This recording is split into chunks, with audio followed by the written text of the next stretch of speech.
Sa ilalim ng dagat, kumikislap ang tubig, si Fifi ay lumulubog. Tinutugis ang kanyang pangarap, may makukulay na koral at kumikislap na mga isda.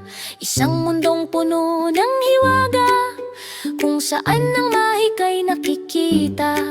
Pumapailan lang sa kailaliman, kung saan kumikislap ang mga yaman. Tumalon siya sa tubig, sobrang chic.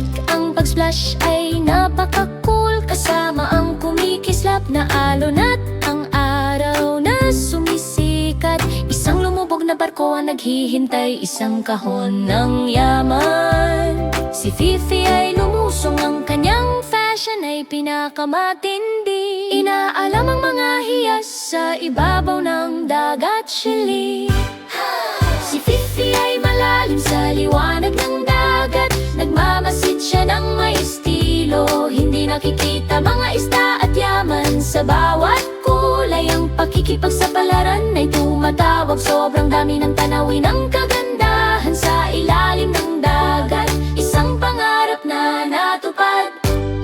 Dumaan siya sa mga kaharian ng koral na kumikislap. Si Fifi ay sinalubong ng mga nilalang na puno ng saya. Mga balyena at mga dolphin ay lumalangoy ng may biyaya. Itinuturo sa kanya ang espasyo ng dagat, isang aral na natutunan sa malalim na dagat. Si Fifi ay malalim sa liwanag ng dagat, nagmamasid siya ng may estilo. Hindi nakikita mga isda at yaman, sa bawat kulay ang pakikipagsapalaran ay tumatawag. Sobrang dami ng tanawin ng kagandahan sa ilalim ng dagat, isang pangarap na natupad. Ngayon kumikislap siya sa mga alahas mula sa mga Seychelles.